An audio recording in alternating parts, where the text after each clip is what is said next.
주변을 둘러보면 가끔 이런 분들을 만나게 됩니다. 곁에 앉아 있어도 좀처럼 먼저 입을 열지 않는데 이상하게 그가 한마디를 내뱉는 순간 주변의 모든 소음이 잦아들고 분위기가 정돈되는 느낌을 주는 분들 말입니다. 그들이 입은 옷에는 흔한 명품 로고 하나 박혀 있지 않습니다. 길거리에서 마주친다면 아마 누구인지도 모르고 그냥 지나칠 만큼 평범한 차림새죠. 하지만 그가 어떤 모임이나 장소에 발을 들이는 순간 우리는 말로 다 설명하기 힘든 묘한 아우라와 내면의 단단함을 본능적으로 감지하게 됩니다. 호기심에 슬쩍 한 달에 얼마나 버는지 물어봐도 그저 허허 웃으며 부드럽게 화제를 돌릴 뿐입니다.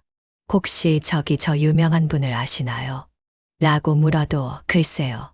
오가며 인사 정도는 나눈 적이 있네요 라며 자신을 낮춥니다. 그러고는 오히려 상대방에게 요즘 건강은 어떤지, 가족들은 평안한지 따뜻하게 되묻곤 하죠. 당시에는 그저 좀 신비주의인가 싶거나 조금은 별난 사람이라 생각할 수도 있습니다. 하지만 5년, 10년이라는 세월이 흐른 뒤 문득 돌아보면 그는 이미 대다수의 사람이 감히 꿈도 꾸지 못할 압도적인 성취를 이루어 놓은 상태입니다. 반면 예전에 만날 때마다 자신의 재력과 인맥을 과시하며 기를 죽이려 애썼던 이들은 여전히 제자리에 머물러 있거나 오히려 예전보다 못한 형편에 처해 있는 경우를 흔히 보게 됩니다. 이것이 과연 그저 운이 좋아서 일어난 우연일까요? 절대 그렇지 않습니다. 그 고요함 뒤에는 인간의 심리 기제와 삶의 진리를 꿰뚫어보는 아주 정교한 지혜가 숨겨져 있습니다. 오늘은 겉으로 드러나는 똑똑함을 넘어 인생의 정점에 서 있는 진짜 현명한 사람들이 절대로 남에게 과시하지 않는 네 가지에 대해 깊이 있게 이야기해 보려 합니다. 본격적인 이야기를 시작하기에 앞서 한 가지 분명히 해두고 싶은 점이 있습니다. 저는 오늘 여러분께 겸손하게 살아야 복을 받는다거나 자신을 낮추고 남을 높이라는 시계 뻔한 도덕책 이야기를 하려는 것이 아닙니다. 이미 수만 번은 들어보셨을 그런 상투적인 조언은 잠시 접어두셔도 좋습니다. 우리가 오늘 함께 파헤쳐볼 핵심은 삶의 본질을 이해한 고수들이 왜 하필 이 네 가지 영역에서 침묵을 선택했는가 하는 점입니다. 그들의 침묵은 억지로 참는 겸손이 아닙니다. 그렇다고 남을 속이기 위한 위선도 아니죠. 그것은 인간 본성에 대한 깊은 통찰 끝에 얻어낸 일종의 삶의 질서를 지키는 본능이자 지혜로운 선택입니다. 만약 여러분이 지금까지 왜 나는 능력이 있는데도 인정을 못 받을까? 라며 답답해 있거나 주변에 말없이 강한 이들의 진짜 정체가 궁금했다면 이 글을 끝까지 읽어보시기 바랍니다. 똑똑하다는 말의 정의가 완전히 뒤바뀌는 경험을 하시게 될 겁니다. 시작하기 전 자신의 내면을 조금 더 단단하게 다지고 싶은 마음이 있다면 이 글에 공감을 표시해 주세요. 여러분의 작은 지지가 더 깊은 지혜를 나누는 큰 동력이 됩니다. 가장 먼저 다룰 첫 번째 이야기는 재산, 즉 돈에 관한 것입니다. 진짜 내공이 깊은 사람들은 자신의 부를 절대 과시하지 않습니다. 당연한 소리 아니냐, 조심해야 하니까 라고 생각하실 수도 있지만 제가 드리고 싶은 말씀은 그보다 훨씬 복잡하고도 섬세한 심리적 메커니즘에 관한 것입니다. 보통 우리는 자존감이 낮거나 결핍이 있는 사람만이 부를 과시한다고 생각하기 쉽습니다. 하지만 하버드 대학교에서 수십 년간 진행된 사회적 비교에 관한 연구 결과를 보면 흥미로운 사실을 발견할 수 있습니다. 우리 인간의 뇌에는 사회적 비교 편향이라는 신경학적 시스템이 내장되어 있습니다. 쉽게 말해, 내가 자동으로 나의 상태를 주변 사람들과 비교하고 그 결과에 따라 호르몬 수치를 조절한다는 뜻입니다. 내가 남들이 가지지 못한 귀한 것을 가졌음을 과시할 때 우리 뇌는 즉각적으로 도파민이라는 보상 물질을 분출합니다. 그 쾌감은 매우 강렬하고 실체적이며 무엇보다 중독성이 엄청납니다. 흔히 말하는 자랑질에 빠진 사람들은 사실 나쁜 의도를 가진 악단이라기보다 자신의 신경계가 주는 이 짧고 달콤한 보상에 중독되어 끌려다니고 있는 가련한 상태일지 모릅니다. 타인의 부러움과 인정을 통해 자신의 존재감을 확인하려는 인간의 가장 본능적이고 약한 모습인 셈이죠.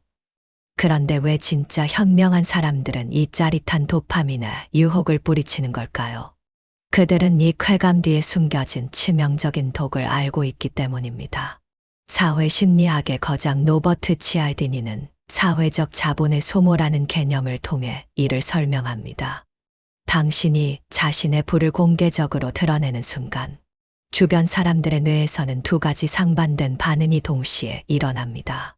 아주 극소수는 당신을 선망하며 따르겠지만, 대다수의 사람은 무의식적으로 당신을 협력자가 아닌 잠재적 위협 혹은 경계 대상으로 분류해버립니다. 인간은 아주 먼 옛날부터 공동체를 이루어 살아온 동물입니다. 우리의 생존 본능은 누군가 나보다 압도적으로 우위에 서려고 할 때, 이를 공유할 자원으로 보기보다는 나를 억누를 힘으로 판단하고 방어 기제를 작동시킵니다. 이 사람이 지금 나에게 좋은 정보를 나누는 건가? 아니면 은근히 나를 깔보고 있는 건가? 내가 이 평가를 내리는 데는 채 몇 초도 걸리지 않습니다. 일단 상대가 당신의 자랑에서 부정적인 기운을 느끼는 순간, 그동안 쌓아온 신뢰의 토대는 보이지 않게 무너지기 시작합니다. 한번 금이 간 신뢰는 그 어떤 명품 선물로도 되돌리기 힘듭니다. 진짜 고수들은 알고 있습니다. 이 세상에서 가장 가치 있는 자원은 통장의 잔고가 아니라 사람의 마음이라는 것을 말이죠. 그리고 그 진심 어린 마음은 결코 과시를 통해 얻을 수 없다는 진리를 이미 뼛속 깊이 새기고 있습니다. 제 지인 중에 투자 분야에서 전설적인 기록을 세운 전문가 한 분이 계십니다. 업계에서는 이름만 대면 누구나 알 법한 분이지만 길에서 마주치면 그를 부자로 보는 사람은 단 한 명도 없습니다. 그는 명품 로고가 전혀 없는 기본 스타일의 옷을 즐겨 입고 벌써 10년이 다 되어가는 낡은 국산 세단을 직접 운전하며 다닙니다. 사는 곳도 화려한 펜트하우스가 아닌 조용하고 평범한 아파트 단지입니다. 한 번은 그 친구와 함께 식사를 한 적이 있습니다. 마침 옆 테이블에서 어떤 분이 자신이 이번에 어렵게 구한 한정판 명품 시계에 대해 떠들썩하게 자랑을 하고 있더군요. 식당 전체에 다 들릴 정도로 목소리가 컸습니다. 제 친구는 그 소리를 다 들으면서도 그저 묵묵히 식사에만 집중했습니다. 가끔 미소를 지을 뿐 그 대화에 단 한마디도 섞이지 않았죠. 나중에 제가 참지 못하고 슬쩍 물었습니다. 저 사람 너무 시끄럽지 않았어? 본인도 시계 좋아하면서 왜 아무 말도 안 했어? 그러자 친구가 제게 평생 잊지 못할 말을 한마디 건넸습니다. 그가 목소리를 높이는 건 자신이 가졌다는 걸 남들이 모를까봐 두려워서이고, 내가 침묵하는 건 남들이 나에게 그런 게 없다고 생각해도 전혀 상관없을 만큼 내 마음이 당당하기 때문입니다. 이 말을 들었을 때 여러분은 어떤 기분이 드시나요? 뼛속까지 차 있는 그 단단한 자신감이 느껴지시나요? 이것이 제가 드리고 싶은 핵심입니다. 진짜 풍요로운 사람들의 안정감은 외부의 시선이 아니라 자신의 내면에서 나옵니다.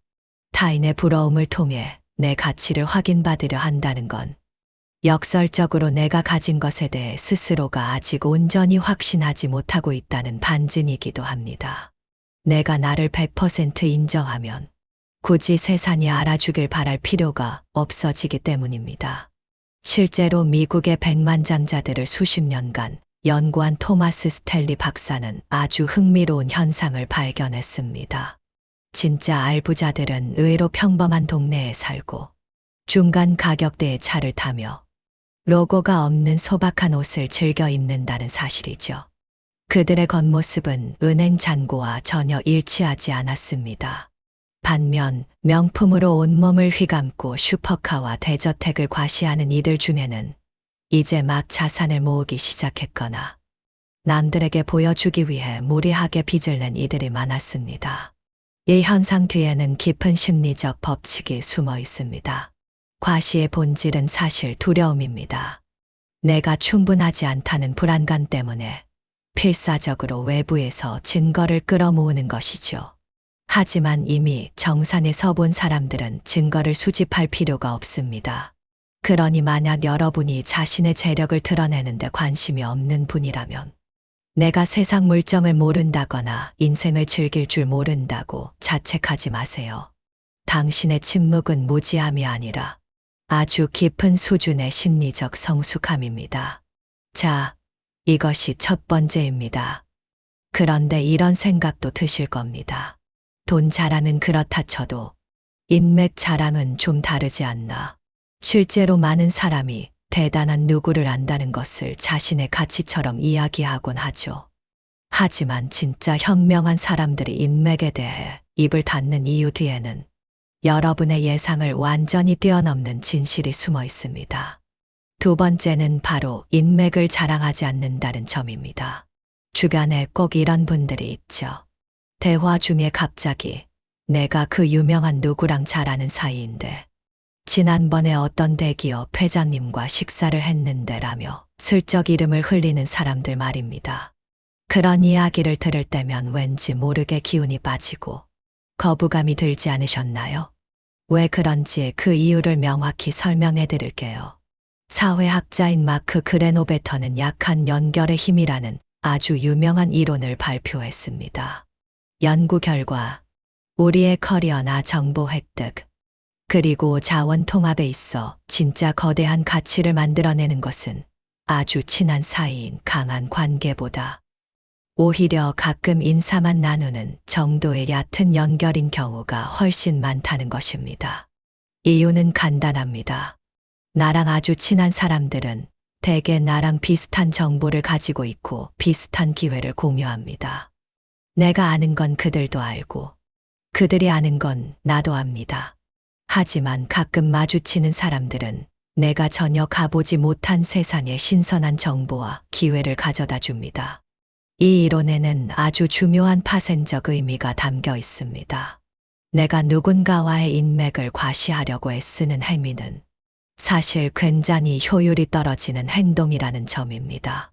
내가 누구를 안다는 말로 타인의 존중을 사려 하지만 그런 존중은 모래성처럼 허약합니다.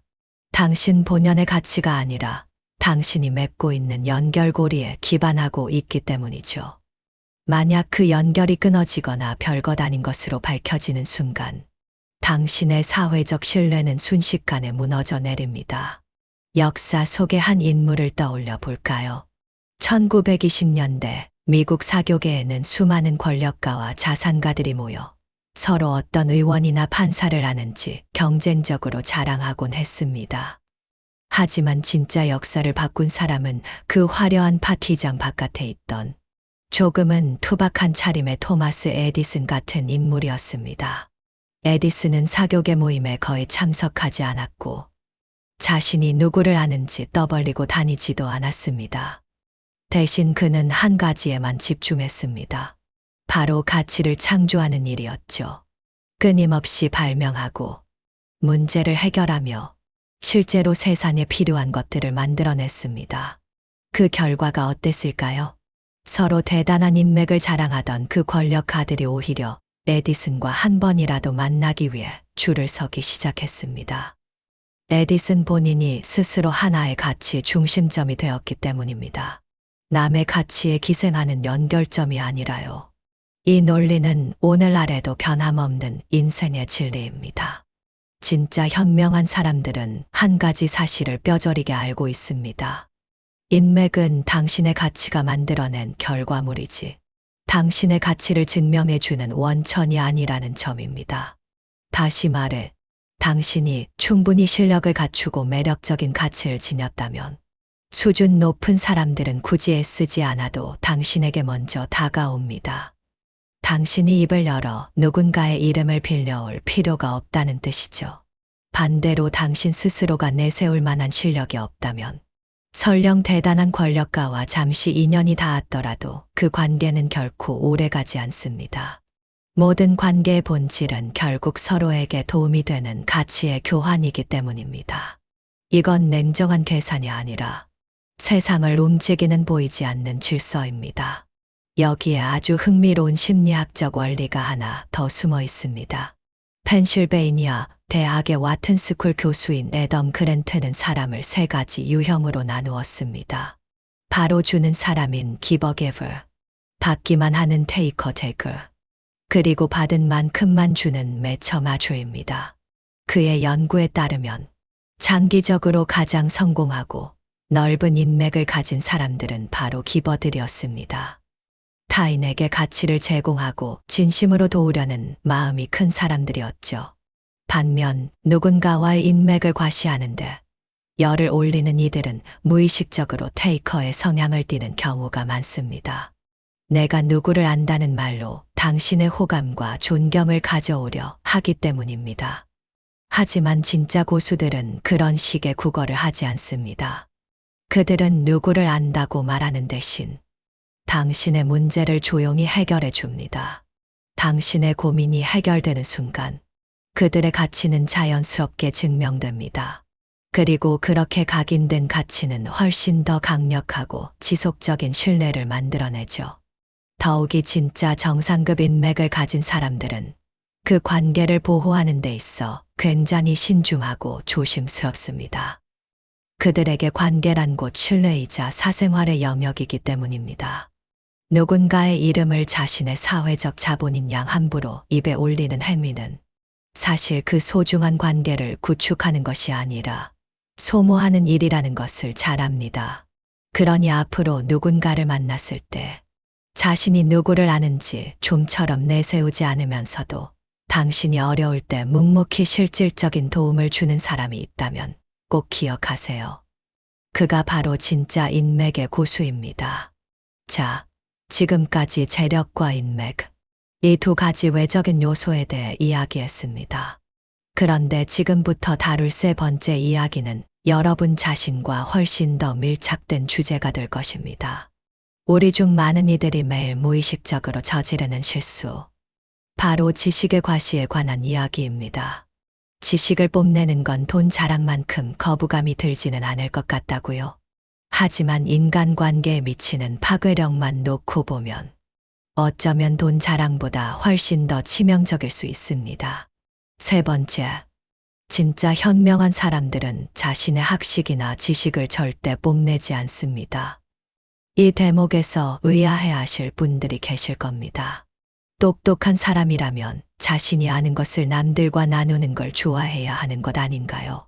물론 맞는 말씀입니다. 하지만 지식을 나누는 것과 지식을 뽐내는 것은 본질적으로 완전히 다른 행위입니다. 여러분의 이해를 돕기 위해 두 가지 상황을 한번 비교해 보겠습니다. 상황 1, 친구들이 모여서 최근 화제가 된 역사 드라마에 관해 이야기를 나누고 있습니다. 그런데 한 친구가 역사적 사실을 조금 잘못 말했습니다. 이때 누군가 즉시 말을 끊으며 이렇게 말합니다. 아니죠. 그건 틀렸어요. 사실은 이렇거든요. 그러고는 자신이 읽은 책과 다녀온 박물관 이야기를 섞어가며 5분 넘게 일방적인 강의를 늘어놓습니다. 상황 2, 똑같은 상황에서 다른 누군가는 이렇게 말합니다. 아, 저도 그 부분에 관심이 많아서 찾아봤는데 제가 본 자료에서는 조금 다르게 설명하더라고요. 혹시 이런 관점은 어떨까요? 그러고는 자연스럽게 대화의 물꼬를 터서 모두가 함께 즐겁게 정보를 나누도록 유도합니다. 결과적으로 모두가 새로운 지식을 얻었지만 분위기는 훨씬 더 화기애애해졌죠. 여러분은 어떤 사람과 더 오래 대화하고 싶으신가요? 답은 명확할 겁니다. 그렇다면 이 차이를 만드는 심리학적 근거는 무엇일까요? 스탠퍼드 대학교의 캐럴 드웨 교수는 성장 마인드셋과 고정 마인드셋이라는 유명한 이론을 제시했습니다. 고정 마인드셋을 가진 사람들은 지식을 일종의 박제된 자산으로 여깁니다. 그들에게 지식은 남들에게 보여주고 보호해야 할 전유물입니다. 자신의 가치가 내가 얼마나 많이 아는가에 묶여 있기 때문입니다. 그래서 누군가 자신의 지식을 지적하면 배우는 기회로 삼기보다 자신의 존재 자체가 무시당했다고 느끼고 필사적으로 방어하려 듭니다. 끊임없이 아는 척을 하며 자신의 취약한 자아를 포장하는 것이죠. 반면 성장 마인드셋을 가진 사람들에게 지식은 끊임없이 흐르고 업데이트되는 유연한 도구입니다. 그들은 자신이 얼마나 똑똑한지 증명하는데 관심이 없습니다. 대신 우리가 어떻게 하면 이 문제를 더 명확하게 이해할 수 있을까에 집중합니다. 이 근본적인 태도의 차이가 삶의 품격을 결정짓는 것입니다. 이 관점을 뒷받침하는 아주 흥미로운 연구가 하나 더 있습니다. 심리학자 토마스 길로비치는 지식의 착각을 연구하면서 아는 것이 많은 사람일수록 자신이 무엇을 모르는지에 대해 훨씬 더 명확하게 인식한다는 사실을 발견했습니다.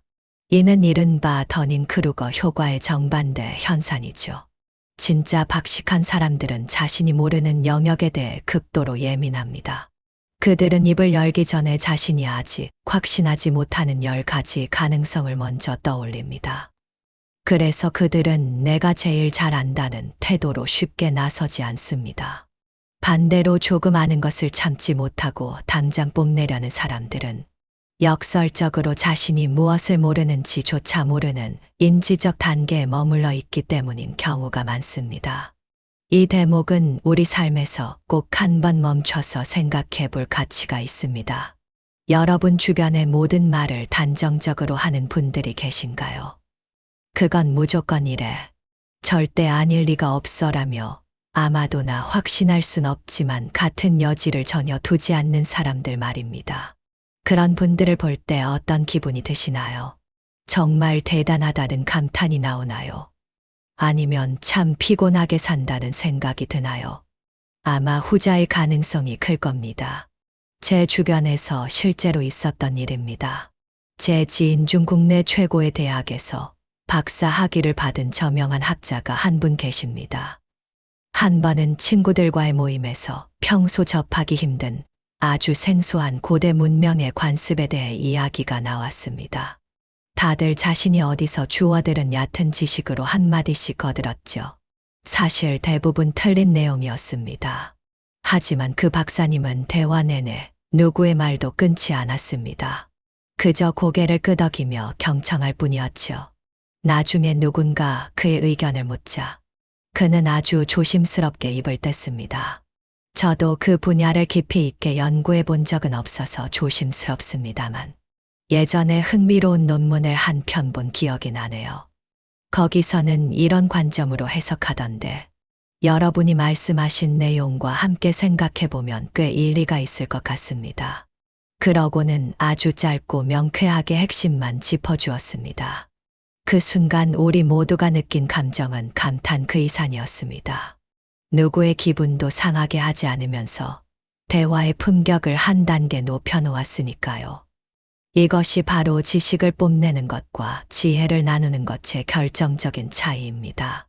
지식을 과시하는 사람은 남을 바보로 만들지만 지혜를 나누는 사람은 주변 사람들까지 똑똑해진 기분을 느끼게 합니다. 진짜 현명한 사람들은 지식의 가치가 소유가 아닌 활용에 있다는 것을 압니다. 지식을 자랑하는 데 에너지를 쓰는 것은 가성비 낮은 일에 매달리는 것과 같습니다. 반면 고수들은 그 지식으로 문제를 해결하고 사람과 사람을 연결하며 타인의 성장을 돕는 데 에너지를 집중합니다. 이것이 바로 지식이 존재하는 진짜 이유이기 때문입니다. 자, 이제 재물, 인맥, 학식까지 다루었습니다. 이 세 가지만으로도 많은 이들이 평생 쫓는 목표를 다 아우른 것 같지만 사실 지금부터 말씀드릴 마지막 포인트야말로 고수와 하수를 가르는 가장 결정적인 분수령입니다. 우리 모두가 미덕이라고 믿으며 매일같이 반복하는 실수이기도 하죠. 네 번째, 진짜 현명한 사람들은 자신의 노력과 고통을 절대 과시하지 않습니다. 이 이야기는 아마 여러분께 조금 생소하게 들릴 수도 있습니다. 우리는 노력은 배신하지 않는다는 말이 진리처럼 통용되는 시대를 살고 있으니까요. 아사나스만 봐도 어제도 새벽 3시까지 일했다. 100일째 하루도 못 쉬었다. 이 목표를 위해 모든 즐거움을 포기했다는 식의 글이 넘쳐납니다. 그리고 이런 글들은 대개 뜨거운 응원과 찬사를 받습니다. 노력이라는 가치에 대한 우리 사회의 깊은 숭배를 자극하기 때문이죠. 하지만 진짜 정점에 선 사람들은 자신의 노력이나 그 과정에서의 고통을 떠벌리지 않습니다. 왜일까요?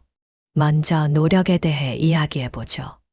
심리학자 안데르스 에릭스는 의식적인 연습을 연구하면서 한 가지 반직관적인 사실을 발견했습니다.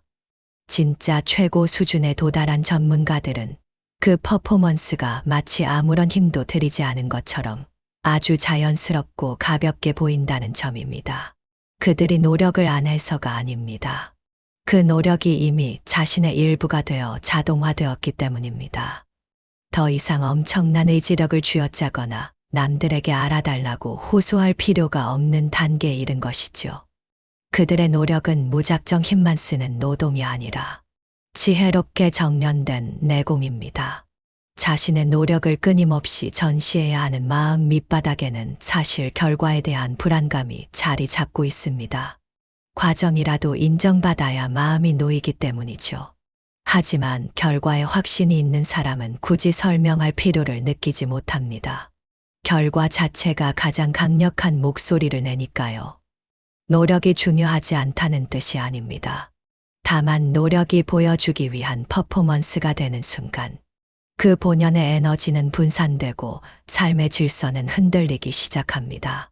심리학에는 과잉 정당화 효과 (over-justification effect)하는 아주 유명한 이론이 있습니다.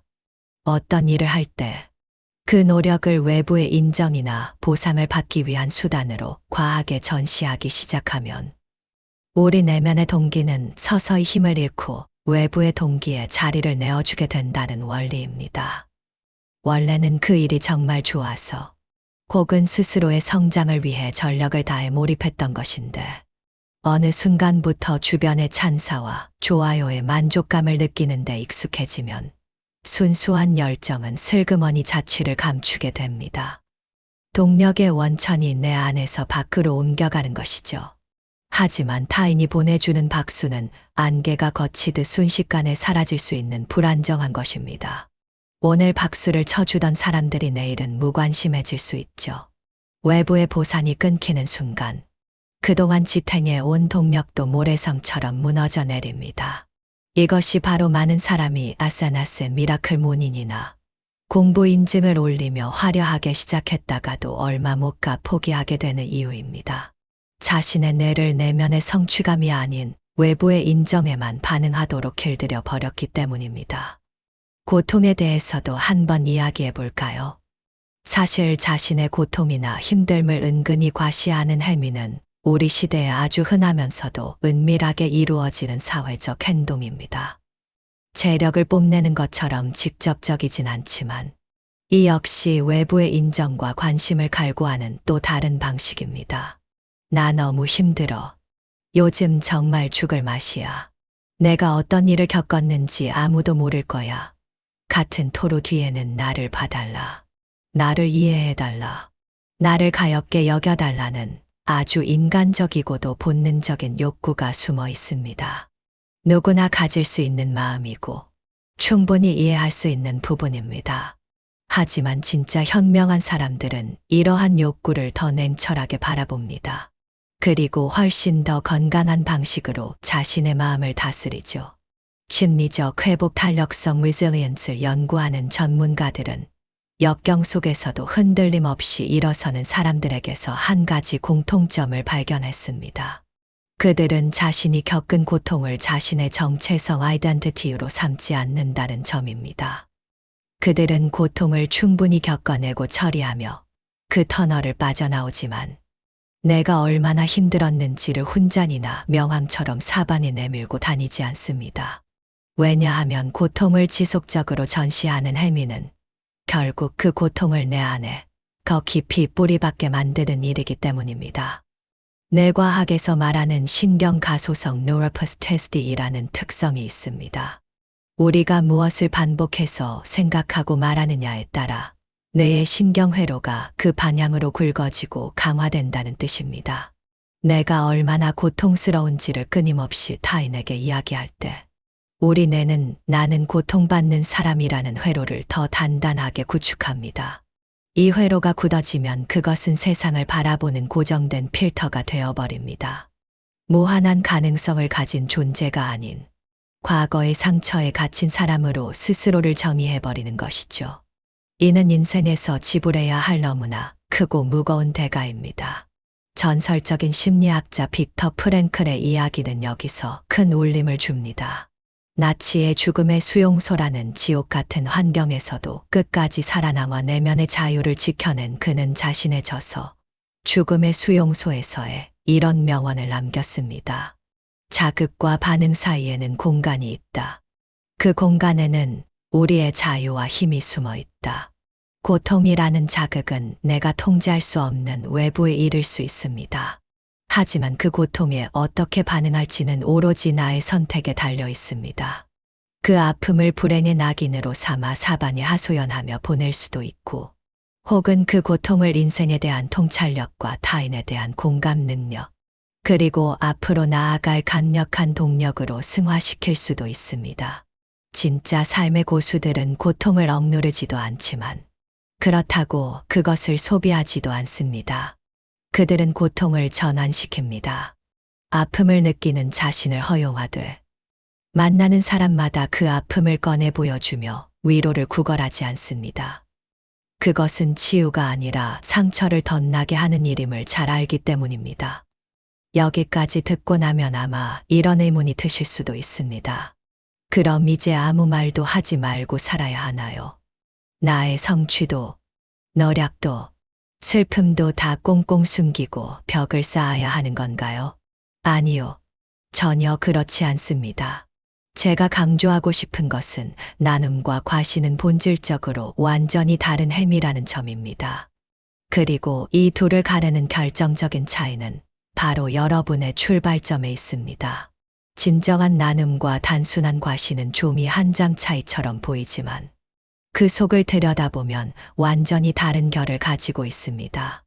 나눔이란 내가 경험한 진실한 배움과 통찰을 타인에게 전달하여 누군가에게 실질적인 도움이 되기를 바라는 마음에서 시작됩니다.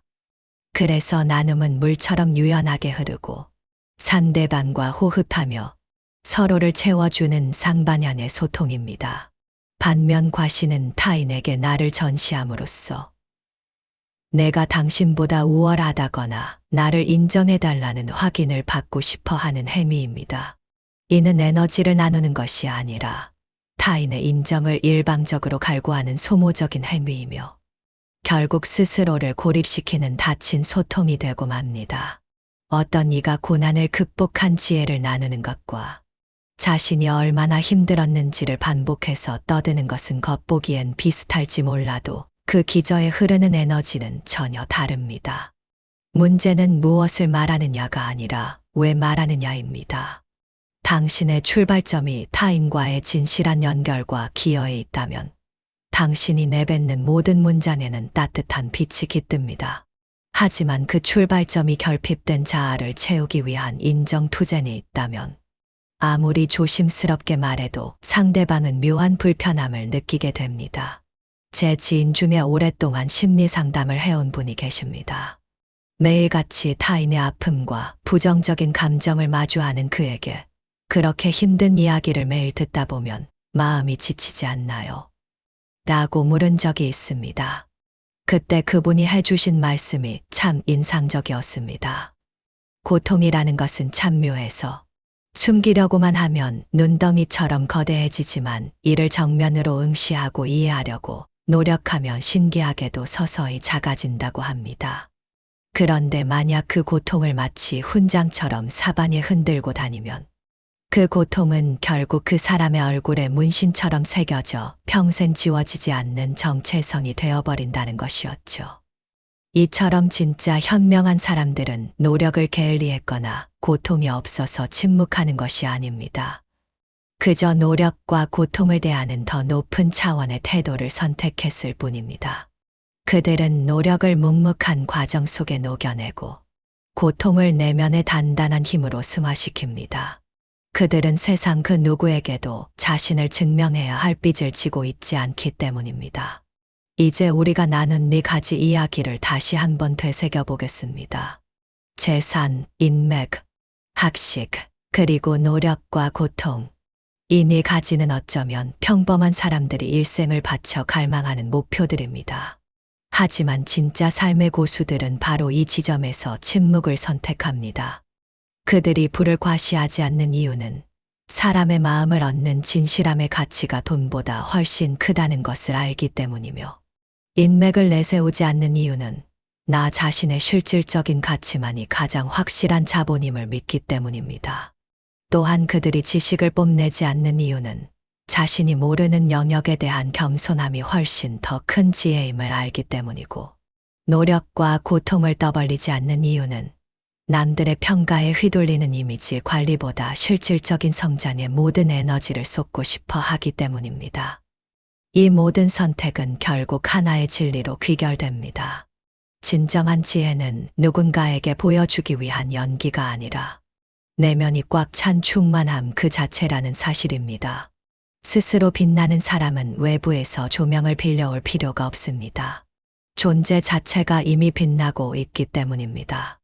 세상 모든 사람에게 당신이 얼마나 훌륭한지 증명하려 애쓰지 마세요. 그저 당신의 진실함을 알아줄 소중한 사람들에게 당신이 얼마나 실제하는 사람인지 느끼게 해주는 것만으로도 충분합니다. 진실함이야말로 이 소란스러운 세상에서 가장 희귀하고도 강력한 힘입니다. 혹시 오늘 이야기를 들으며 마음 한구석이 불편하거나 왠지 모를 자책감이 드시나요? 나도 가끔 저런 과시를 했던 것 같은데 라는 생각이 들어도 괜찮습니다.